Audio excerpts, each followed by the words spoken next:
네. 예, 충남 논산 계령 금산 출신의 김종민입니다. 예, 헌법재판소에서 헌법에 대한 이제 취지, 정신 이런 걸 좀 확인하는 질의를 좀 드리겠습니다. PPT 좀 헌법 12조에 보면 압수수색 그 영장 청구에 관한 조항이 나옵니다. 여기 보면 이제 검사의 신청에 의하여 법관이 발부한 영장을 지시해야 돼 이렇게 돼 있죠. 그러니까 이제 영장 청구권을 헌법에 규정을 하고 있어요. 이게 우리나라만 이렇게 헌법 조항으로 영장 청구를 적시해 놓은 거죠. 다른 나라도 이런 예가 있습니까?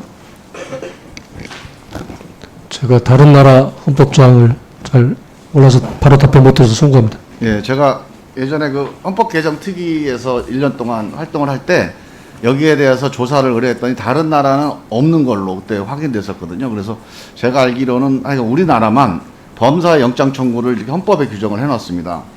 그런데 왜 검사의 영장 청구 권한을, 그러니까 영장 청구를 검사로 한정하는 권한이죠. 이 조항을 왜 헌법에 집어넣었을까? 이 취지에 대해서 어떻게 생각하십니까? 이 헌법 취지. 그 지금 검사 부분, 네. 그러니까 그냥 헌법에 그 체포 구속 압수수색을 할 때는 적법한 절차에 따라 법관이 발부한 영장을 제시하는데 이렇게 하지 않고, 예, 뭘 강조를 해놓은 거잖아요. 근데 검사의 신청에 의하여라고 형사소송법에 규정할 만한 것들이 이제 자기가 규정하도록 놔둬도 되는데 검사의 신청에 의하라고 하는 규정을 넣은 이유가 있을 거라고 봐요, 저는. 취지가. 조금 설명해 주시면 제가. 저는 어떻게 보냐면요. 수사가 수사관에서 이루어지잖아요.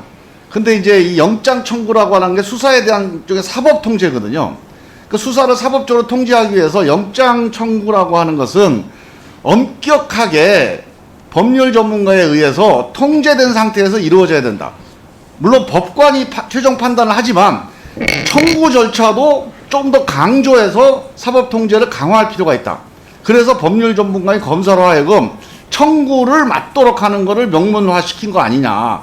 결국 수사에 대한 사법 통제를 강화하자는 의미가 이 헌법 취지다 이렇게 보는데 어떻게 생각하십니까?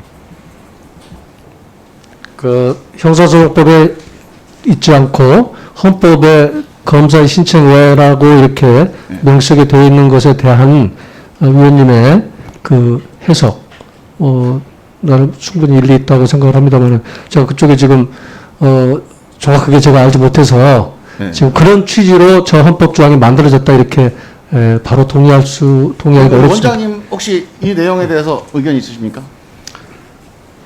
얘기가 길어질 것 같습니다만 간단히 말씀드리면, 검사 이외에 경찰로 하여금 신청을 하게 했을 때에 그 권한이 남용된 사례가 우리나라의 경우에 매우 많았습니다. 그래서 헌법이 개정되는 과정에서 검사라고 하는 것을 한정해서, 예전에는 검찰관이라는 표현도 썼습니다만 지금 검사의 신청에 혹은 또 검사의 청구에 의하여 이렇게 문헌만 바뀌면서 검사의 신청에 의하여 이렇게 이제 된 걸로 이제 알고 있습니다. 그래서 이제 저는 이 문제를 어떻게 보냐면요. 우리 헌법은 이제 기본권에 대한, 기본권을 어떻게 보장할 건가가 헌법의 기본적인 존재 이유 아닙니까? 국민의 기본적인 주권자의 권리를 어떻게 보장하고 어떻게 위임할 거냐. 이거에 대한 규정이 이제 헌법에 대한 헌법 규정인데, 기본권을 보호하기 위해서 수사를 통제해야 된다. 그 통제 장치를 좀 더 강화해야 된다. 자, 그렇다면 수사가 그만큼 위험한 거예요. 특히 강제 수사, 기본권 신체자의 압수수색 이런 걸 통해서 재산권을 침해할 수 있는 이 수사에서의 기본권 침해 행위는 특별히 통제될 필요가 있다. 뭐 그런 경험이 있었겠죠. 뭐 친일 경찰들의 그런 권력 남용 이런 것들이 있었으니까요.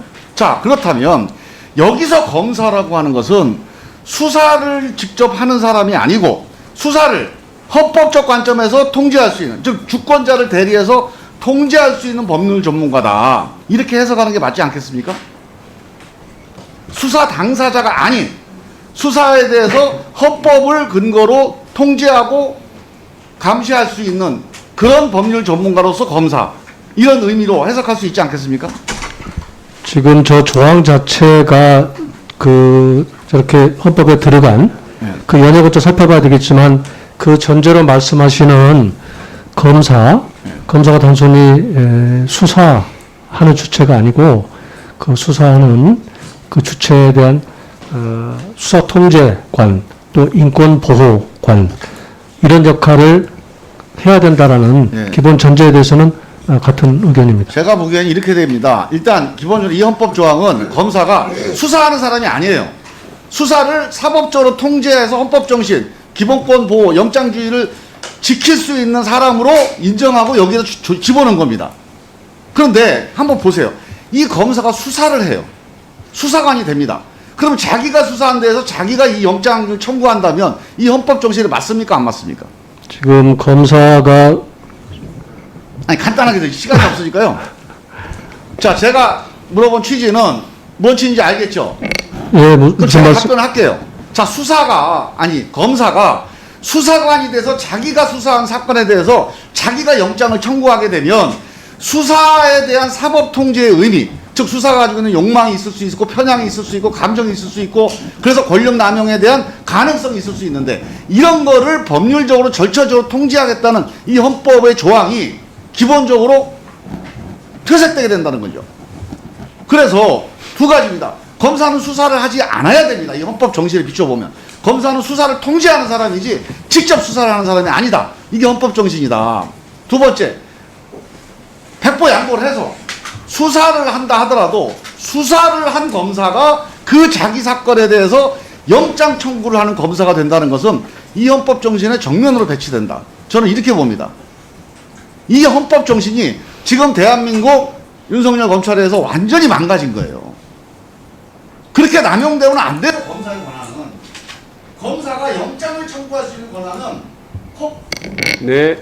헌법이 기본권을 보호하라고 준 겁니다. 자기 마음대로 남용하라고 준 게 아니에요. 이 남용을 통제하고 방지하기 위해서 준 권한입니다.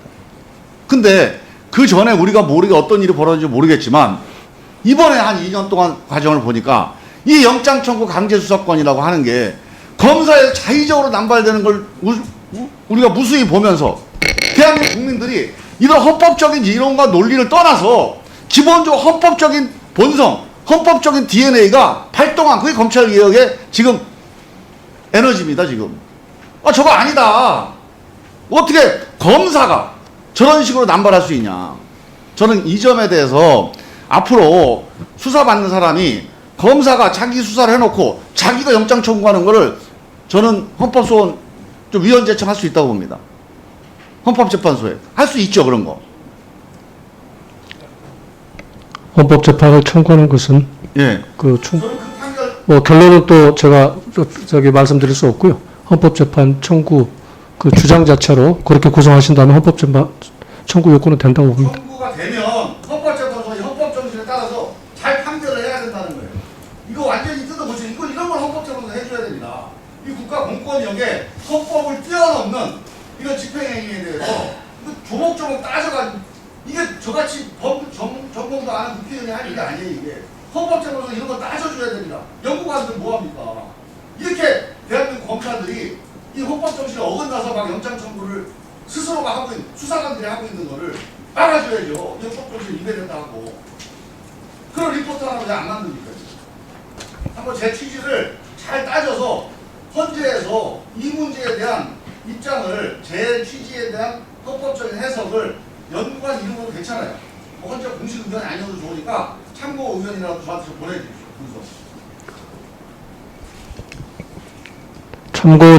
혹시 참고 자료가 있으면 보내드리겠습니다만 연구관 이름으로 보내기는 좀 지금 바로 말씀드리기가 어렵습니다. 처장님 이름으로 지금 헌법재판관들이 헌법재판 연구관들이 자, 제 주장에 대해서 헌법적인 판단, 의견이 이렇더라.